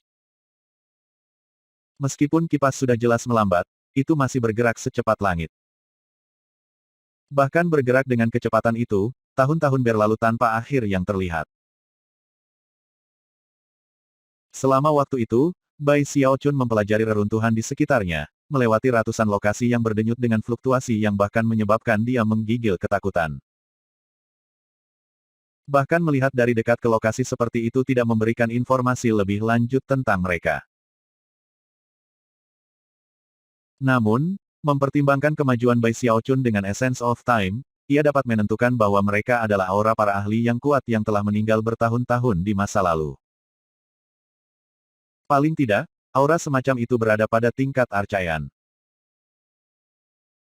Dari reruntuhan ini, Bai Xiaochun mulai mendapatkan pemahaman tentang seperti apa dunia keabadian tadi. Kemuliaan semata-mata dan kekuatan tempat ini menantang imajinasi. Tidak mungkin untuk membayangkan tingkat kekuatan apa, bencana apa, yang bisa mengakhiri dunia abadi yang agung. Benua hancur, Bai Xiaochun bergumam. Ratusan ribu sferoid dihancurkan. Semua Archons dimusnahkan, dan Immortal Imperatrix meninggal karena kematian pahit. Yang Immortal Imperator dapat lakukan hanyalah membuat kipas ini dan mengirimkannya, bersama dengan proyeksi klon. Dia mati di sini. Berbulan-bulan berlalu. Akhirnya, ketika kipas mencapai area tertentu, itu melambat dengan cepat. Ketika itu terjadi, Bai Xiaochun melihat-lihat reruntuhan, dan menyadari bahwa dia merasakan sesuatu menariknya, benda besar. Dan benda itu tidak lain adalah tujuan dari penggemar yang berharga. Atau mungkin, benda besar itu memanggil penggemar untuk itu. Itu yang kelihatannya, sebuah sferoid putih pucat yang sangat besar, setinggi 30.000 meter. Bai Xiaochun tersentak. Adapun Bai Xiaoqi, begitu dia melihat objek itu, bibirnya bergetar seolah-olah dia ingin berbicara, namun tidak ada kata-kata yang keluar. Namun, matanya memancarkan apa yang hanya bisa berupa rasa sakit yang hebat. Segera, Bai Xiaochun punya ide tentang apa yang terjadi. Kipas mulai perlahan mengorbit objek, dan saat mencapai sisi lain, pikiran Bai Xiaochun mulai berputar. Dari samping, Bai Xiaoqi melepaskan tangisan menangis. Tuan, Imperator Abadi, sembur Bai Xiaochun. Ini bukan bidang acak, itu, kepala raksasa. Ketika fitur wajahnya menjadi terlihat, Bai Xiaochun menyadari bahwa mereka sangat cocok dengan proyeksi Immortal Imperator yang telah dia temui di tingkat ke-100 dari penggemar yang berharga. Darah pecah keluar dari mata, telinga, hidung, dan mulutnya. Matanya masih terbuka, bahkan dalam kematian, dan bahkan setelah puluhan ribu tahun yang tak terhitung jumlahnya yang telah berlalu sejak itu.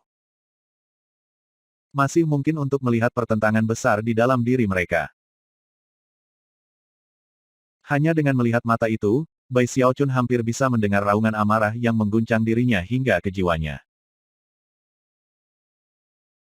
Meskipun dia sebelumnya berspekulasi bahwa kipas yang berharga telah dipanggil oleh penguasa yang telah menciptakannya, ketika saatnya tiba bahwa teorinya terbukti benar, dia tidak bisa tetap tenang. Bahkan, kesedihan dan amarah yang terkandung di dalam kepala memengaruhi area di sekitarnya, menyebabkan semuanya berubah dari tekanan.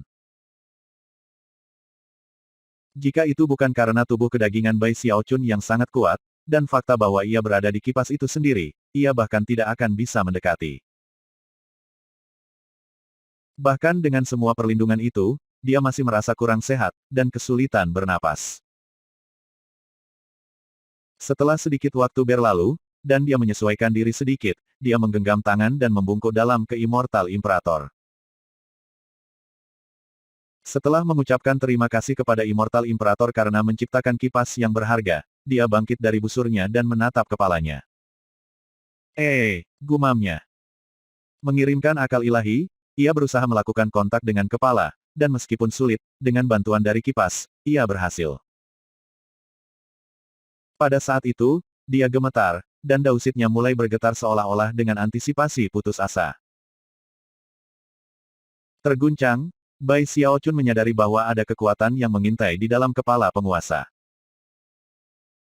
Itu adalah kekuatan yang aneh, bukan energi abadi, atau kekuatan basis kultivasi.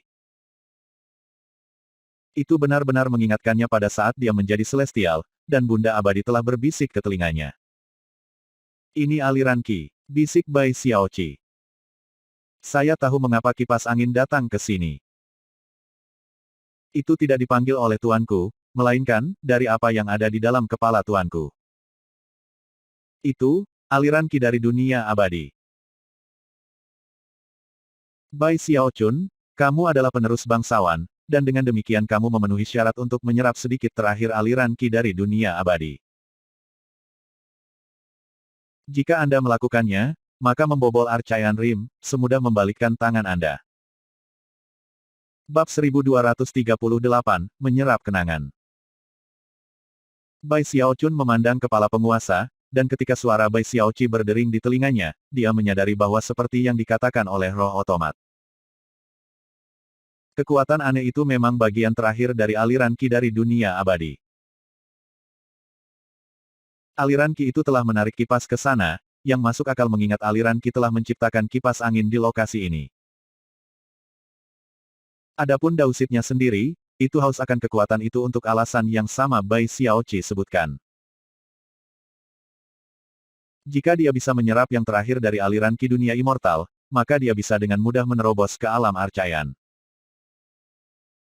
Ini adalah kesempatan yang membuat semua makhluk langit tergila-gila, nasib baik yang jarang ditemui.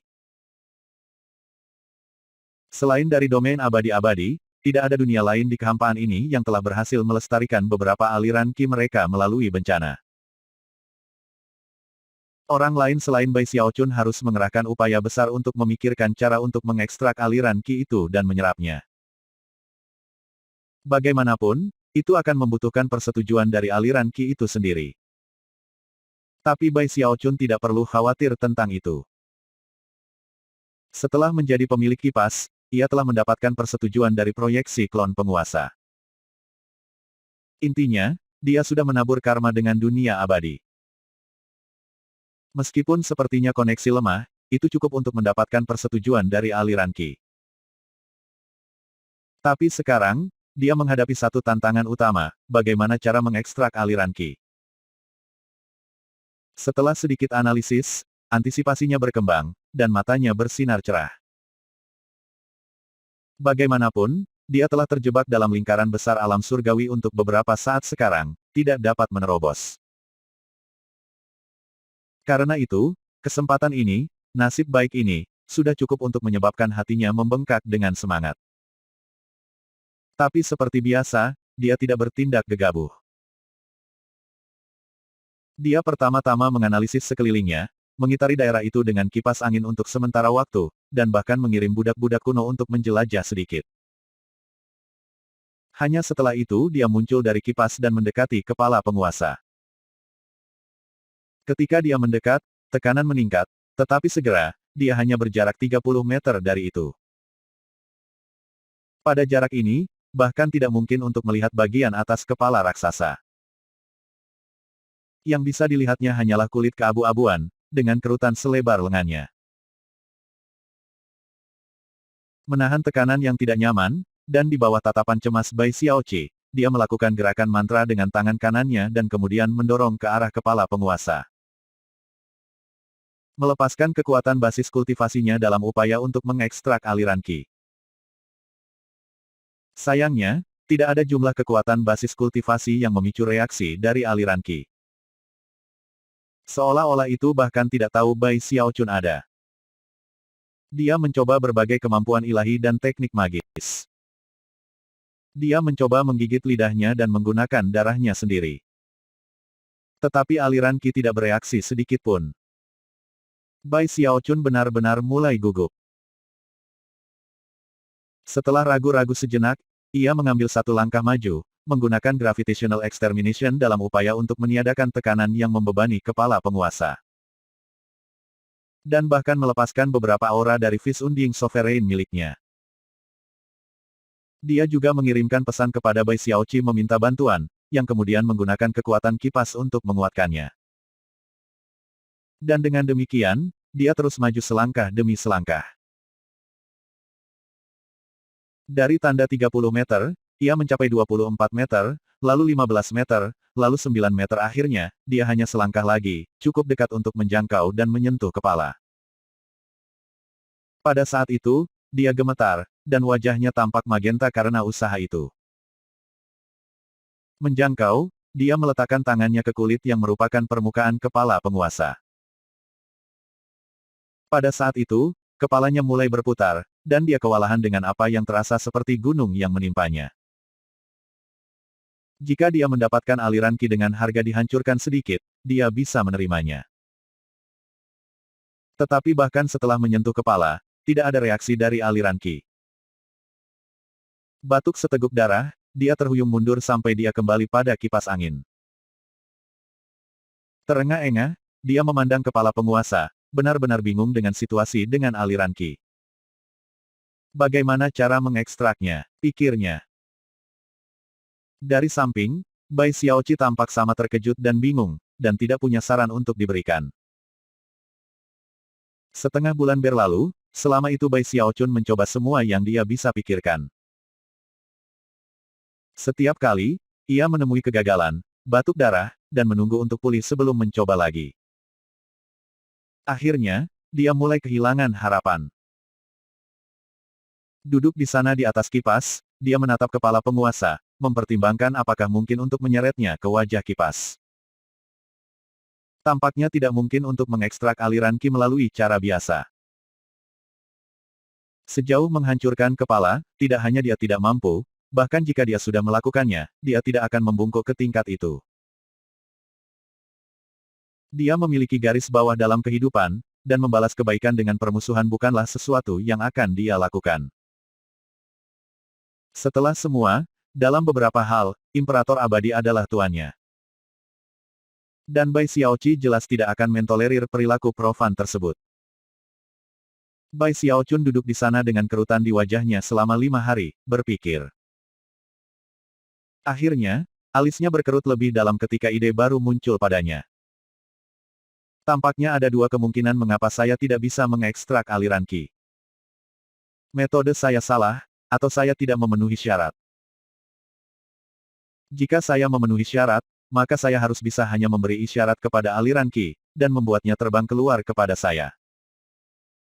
Karena itu, aku benar-benar hanya punya satu pilihan. Saya perlu memperdayai aliran Qi untuk berpikir bahwa saya adalah Imperator Abadi. Matanya mulai bersinar terang pada keberanian gagasan itu. Namun, semakin dia memikirkannya, semakin dia menyadari bahwa itu sepertinya kemungkinan yang pasti. Untuk memperdayai aliran Qi, aku bisa menggunakan Sutra Paramita masa depanku untuk menghubungkan nasib Immortal Imperator dengan nasibku. Jika itu tidak cukup, saya bisa menggunakan sutra bekas reinkarnasi saya untuk mencoba mendapatkan akses ke beberapa ingatan kedaulatan, apapun yang tersisa di kepalanya. Jika aku bisa memahami hidupnya dengan mengalami ingatannya, maka aku akan menjadi dia, dan dia akan menjadi aku. Setelah merenungkan situasinya sedikit lebih, dia kabur bergerak. Langsung menuju ke kepala penguasa, khususnya, dahi. Ketika dia semakin dekat, dia mengulurkan tangan dan menyentuh kulit. Selanjutnya, ia melakukan gerakan mantra dengan tangan kirinya, melepaskan sutra paramita di masa depan. Untaian merah berputar ke tangan kirinya, berubah menjadi paramita lili merah. Begitu bunga memasuki kepala penguasa, pikiran Bai Xiaochun bergemuruh, dan sesuatu yang sangat kuno memenuhi dirinya. Pada saat yang sama, jeritan gemetar meletus dari mulutnya. Kepalaku, kepalaku. Setelah menghubungkan nasibnya dengan penguasa, tiba-tiba terasa seperti kepalanya sendiri telah dipenggal. Rasa sakit, dan sensasi kematian, sangat realistis. Untungnya, dia sudah siap untuk sesuatu seperti ini, dan berhasil mempertahankan kesadaran. Kemudian, dengan kegembiraannya, potongan aliran Qi mulai bergerak dan bergerak ke arahnya. Meskipun tidak datang jauh-jauh, jaraknya hampir setengah. Segera, dia cerah. Jadi, ini berhasil. Nah, sekarang saya perlu melihat apakah saya bisa melebur dengan ingatannya. Tangan kirinya kabur lagi saat ia melepaskan sutra bekas reinkarnasi. Begitu dia menyentuh dahi sang penguasa, sebuah getaran melewatinya, dan matanya menjadi kosong. Tiba-tiba, dia tidak tampak seperti dirinya sendiri, seolah jiwanya meninggalkan tubuhnya, dan memasuki dunia yang penuh dengan kabut. Dunia ini begitu besar sehingga Bai Xiaochun mulai menjadi benar-benar kosong, melupakan waktu, melupakan segala sesuatu di sekitarnya.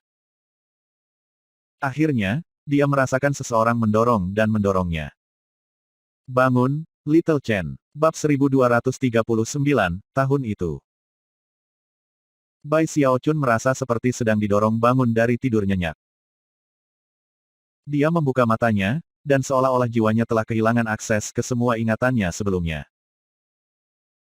Dia tidak tahu siapa dia, dan hanya tahu bahwa dia merasa sangat dingin. Kepingan salju putih dan halus jatuh dari atas, benar-benar menutupi langit, dan juga menutupi tanah, bahkan membuat pegunungan yang jauh menjadi warna putih pucat. Bai Xiaochun menemukan dirinya di hutan pohon yang layu. Bahkan, pohon-pohonnya tertutup salju begitu banyak sehingga banyak cabang mereka telah patah. Cabang-cabang yang tersebar yang tetap utuh tampak seperti bintik-bintik hitam di dalam dunia putih yang lebih luas. Jangan tertidur, Chen kecil, kata seseorang. Tetap terjaga. Bai Xiaochun merasa seperti sedang bermimpi, kecuali dia tidak bisa mengingat apa mimpi itu. Sekarang setelah dia bangun, semuanya menjadi kabur.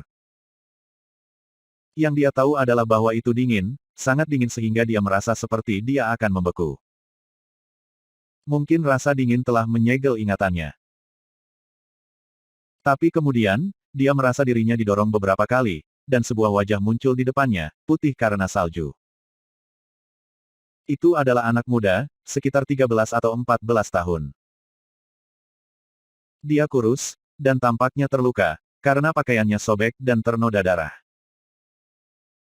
Dia terlihat sangat lemah, tetapi ada sesuatu tentang matanya yang benar-benar tak terlupakan. Mereka berkilauan seperti bintang, tetapi pada saat yang sama, mengandung kekejaman yang mendustakan usianya yang masih muda. Namun, ketika dia menatap Bai Xiaochun, kekejaman itu lenyap, untuk digantikan dengan kehangatan dan cinta. Saudaraku, Bai Xiaochun bergumam, bibirnya bergetar. Iya, ingatannya memberitahunya bahwa ini memang, kakak laki-lakinya, saudara lelaki berdarah yang dengannya ia berbagi ayah dan ibu. Bahkan mengatakan satu kata, saudara, menyebabkan gelombang kelelahan melewatinya. Dia hampir tidak yakin bisa menghadapi angin yang menggigit, angin liar yang mengisinya dengan kesuraman dan kehancuran. Jelas itu adalah akhir musim dingin, apalagi dengan kepingan salju yang jatuh. Namun, ketika dia melihat ke langit, dia menyadari bahwa ada juga serangga yang terbang tinggi di langit, belalang putih pucat. Rupanya, kehadiran mereka di dalam badai salju itulah yang menyebabkan kelaparan yang mencengkeram tanah. Ada orang lain di daerah itu, para pengungsi yang berkerumun melawan angin, kerangka kurus mereka dan ekspresi lesu sehingga sulit untuk mengetahui apakah mereka masih hidup. Mereka semua takut akan dingin, namun, tidak ada yang mau menyalakan api. Bukan karena mereka tidak mau, tetapi karena mereka tidak berani. Ketika Bai Xiaochun melihat belalang di badai salju, dia langsung bisa mengatakan bahwa mereka unik dalam lebih dari satu cara. Tidak hanya mereka dapat bertahan hidup dalam cuaca sedingin es ini, tetapi juga jelas bahwa api akan menarik perhatian mereka. Dan di tengah musim dingin, ketika makanan langka, mereka akan memakan apa saja yang bisa mereka temukan. Bobot dari semua pikiran ini tampaknya melemahkannya, ke titik di mana ia nyaris tidak bisa mengangkat tangannya. Namun, entah bagaimana dia berhasil melakukan itu, dan ketika dia melakukannya, dia melihat tangan seorang anak berusia 7 atau 8 tahun. Tangannya jatuh ke bawah, dan dia berjuang untuk tetap membuka matanya. Pria muda yang berbicara beberapa saat yang lalu tampak lega melihat Bai Xiaochun bangun. Namun, dia juga bisa melihat betapa lemahnya dia, dan bagaimana dia kesulitan menjaga matanya terbuka. Dia mendorongnya dengan cemas beberapa kali lagi, jelas bersedih pada kenyataan bahwa adiknya mengalami kesulitan bertahan hidup. Masalahnya adalah kelaparan, hanya jika dia dapat menemukan makanan untuk dimakan, saudaranya akan memiliki kekuatan untuk terus hidup. Tunggu di sana sedikit lebih lama, Little Chen. Saya akan mendapatkan makanan untuk Anda. Tunggu saja, aku akan segera kembali. Tekad melintas di mata anak muda itu, dan ketika dia berbalik dari adiknya, kekejaman kembali ke wajahnya. Tampak seperti serigala tunggal, dia berjalan ke hutan. Dia jelas dalam kondisi lemah, tetapi tampaknya, saat krisis Bai Xiaochun telah membuka ketangguhan yang mengejutkan dalam dirinya. Mengabaikan luka dan kelemahannya, dia menghilang ke pepohonan. Saudaraku. Bai Xiaochun bergumam, meskipun suaranya terlalu tenang untuk didengar siapapun. Dia tahu bahwa kakak laki-lakinya akan mendapatkan makanan untuknya, dan samar-samar ingat bahwa hanya setelah belalang putih tiba, kelaparan mulai terjadi, dan penyakit menyebar. Semua orang di kampung halaman mereka mati kelaparan atau meninggal karena penyakit, termasuk orang tua mereka. Bai Xiaochun tahu bahwa satu-satunya alasan dia hidup adalah kekuatan kakaknya. Setelah jatuh sakit, saudaranya merawatnya dan bahkan menggendongnya selama perjalanan mereka. Ketika orang-orang dewasa mulai saling bertarung untuk mendapatkan makanan, saudara lelakinya mengalami kekejaman yang bahkan mereka takuti. Saudaranya memberinya sebagian besar makanan. Bahkan ketika perut saudaranya menggeram karena lapar, dia berpura-pura kenyang, dan akan berkata, "Aku kakak laki-lakimu, bukan? Sini, makan." Petik 2 titik. Dengan demikian, Bai Xiaochun tetap hidup. Dia ingat bahwa namanya adalah Zhou Chen, dan kakak lelakinya adalah Zhou Fan. Dan dia juga yakin bahwa, tanpa bobot mati itu adalah dirinya sendiri, saudara lelakinya yang kejam pasti akan jauh lebih baik di dunia yang kacau ini.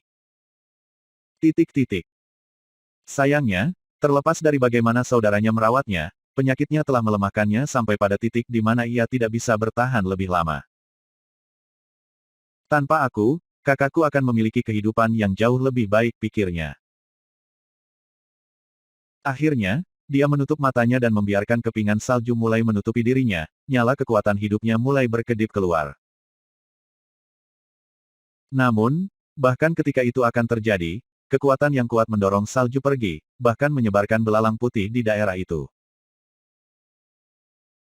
Pada saat yang sama, seorang lelaki tua turun dari atas, mengenakan jubah Taois, ekspresi yang tidak sedap dipandang di wajahnya. Begitu para pengungsi di daerah itu melihat lelaki tua itu, mereka bersujud, gemetar. Mereka membuka mulut mereka seolah-olah meminta bantuannya, tetapi bahkan ketika mereka melakukannya, belalang mulai merangkak keluar dari dalam mereka. Tak satu pun dari mereka yang memiliki kekuatan untuk berteriak karena mereka hanya menunggu untuk mati. Lelaki tua itu memandangi semua pengungsi yang sudah terinfeksi oleh belalang parasit, dan sinar belas kasihan muncul di matanya. Sayangnya, tidak ada yang bisa dia lakukan mengenai situasi ini. Melambaikan tangannya, dia menyingkirkan para pengungsi yang tersiksa dari kesengsaraan mereka. Jelas dalam suasana hati yang mengerikan, pria tua itu berbalik untuk pergi, saat itulah dia melihat Bai Xiaochun. Gumamnya, berhenti di tempat dan melihat lebih dekat. Sesaat kemudian, Matanya bersinar karena tidak percaya. Tubuh Dao. Berjalan ke Bai Xiaochun, dia melambaikan tangannya, menyebabkan kehangatan memasuki dirinya yang menstabilkan nyala api dari kekuatan hidupnya. Saat dia melihat lebih dekat pada Bai Xiaochun, matanya mulai bersinar lebih terang.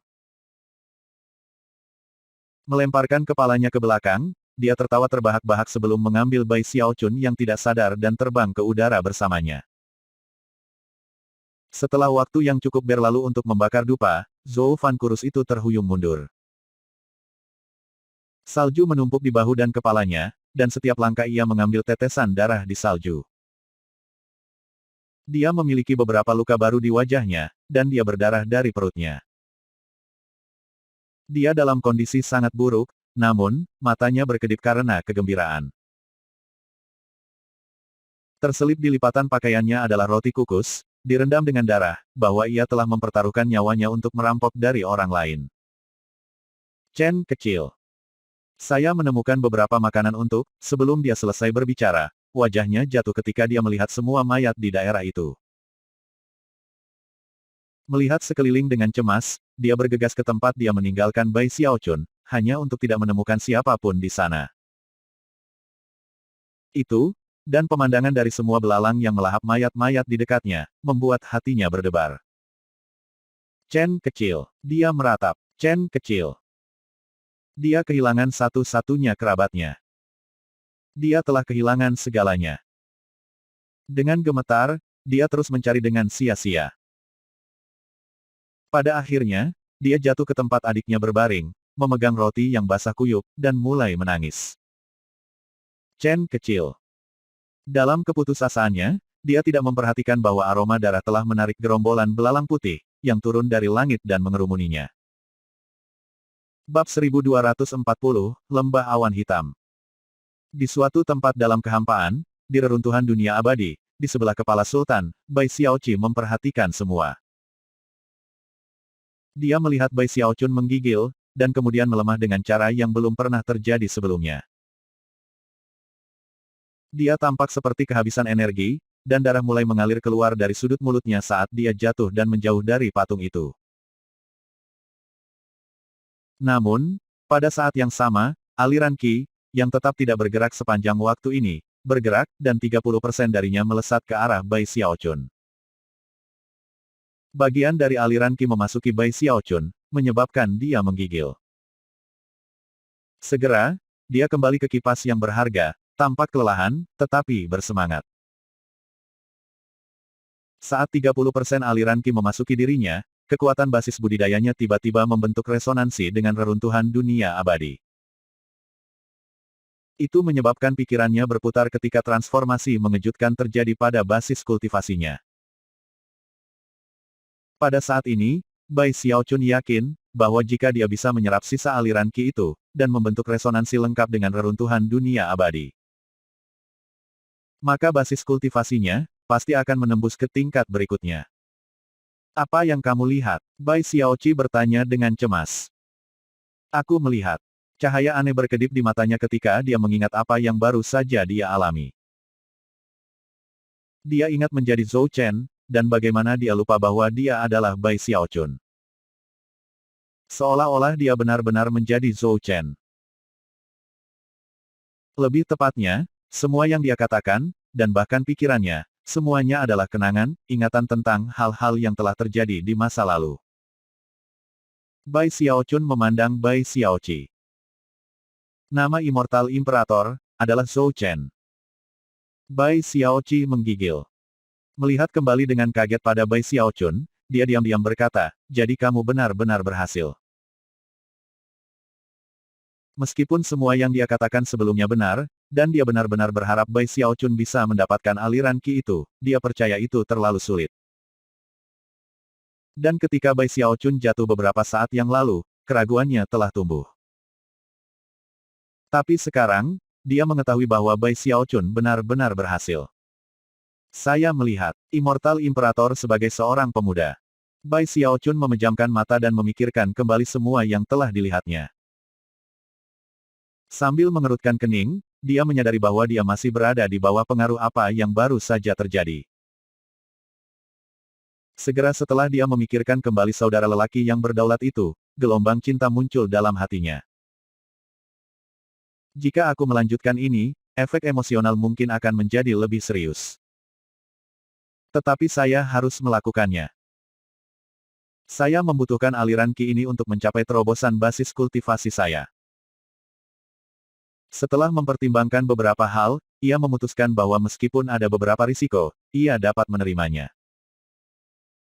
Mata berkedip dengan tekad, dia sekali lagi terbang ke arah kepala Sultan. Setelah melalui proses satu kali sebelumnya, dan telah memperoleh 30% dari aliran Qi, ia dengan cepat melepaskan sutra masa depan dan sutra bekas. Pikirannya mulai berputar, dan dia merasakan hal yang sama seperti terakhir kali. Pikirannya menjadi kosong. Waktu berlalu, dan kemudian dia membuka matanya. Sinar matahari yang menyilaukan menusuk matanya, tetapi dia tidak menutupnya. Dia berdiri di luar lembah awan hitam, tinggi, tampan, dan gambaran kebenaran dan vitalitas. Namun, ada sesuatu yang menyakitkan hatinya, perasaan bahwa dia tidak bisa menghilangkannya. Terakhir kali ia memasuki ingatan penguasa, ia masih muda, tapi sekarang, Zhou Chen berusia setengah baya. Banyak hal telah terjadi sejak masa mudanya, dan dia telah mencapai banyak hal. Dia tidak sendirian di luar lembah awan hitam. Beberapa ratus orang berada di sisinya, semuanya adalah pembudidaya, dan mereka diapit oleh ribuan pembudidaya lagi. Jelas, area ini dikunci rapat. Lebih jauh ke belakang adalah puluhan ribu pembudidaya, berkumpul dalam barisan, menyebabkan tekanan besar untuk membebani daerah tersebut. Semua tatapan di area itu terpaku pada satu hal.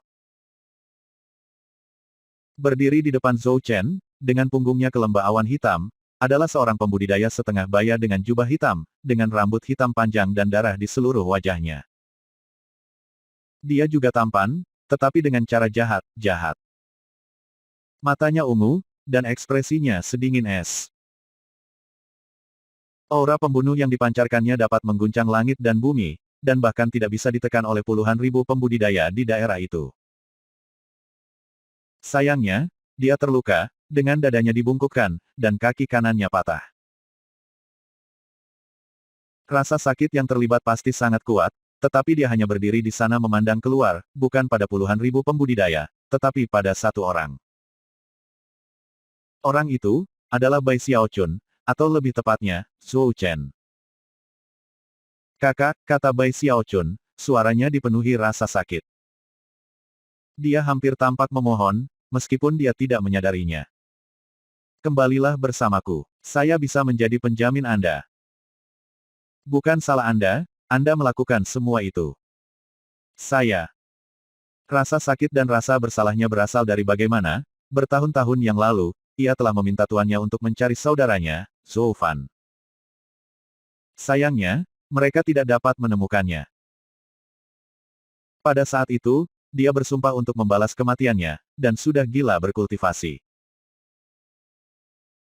Kemudian, dia telah memusnahkan seluruh dinasti belalang putih, yang pada saat itu telah mendominasi semua surga tiga dunia bawah immortal. Akhirnya, dunia kembali normal, dan Zhou Chen merasa bahwa dia bisa bernapas lega. Namun, dia tidak pernah bisa melupakan kakak laki-lakinya itu. Bertahun-tahun kemudian, dia menemukan bahwa dunia abadi memiliki 9 surga, dan bahwa dia tinggal di 3 surga bawah. Akhirnya, ia menjadi salah satu tokoh paling terkenal di sana, subjek banyak pemujaan. Saat itulah Zhou Fan muncul kembali. Dia memimpin pasukan dinasti belalang hitam, yang jauh lebih menakutkan daripada dinasti belalang putih.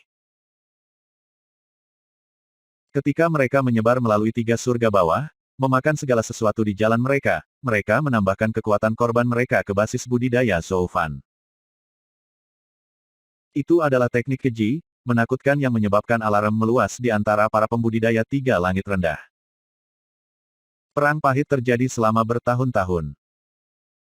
Itu adalah era yang sulit dan mematikan, yang memuncak dalam acara ini. Aku bahkan akan melepaskan tembakan untuk mencapai Middle Heavens 3 jika itu akan membuatmu tetap aman. Bai Xiaochun melanjutkan. Saudaraku, tolong, ikut aku.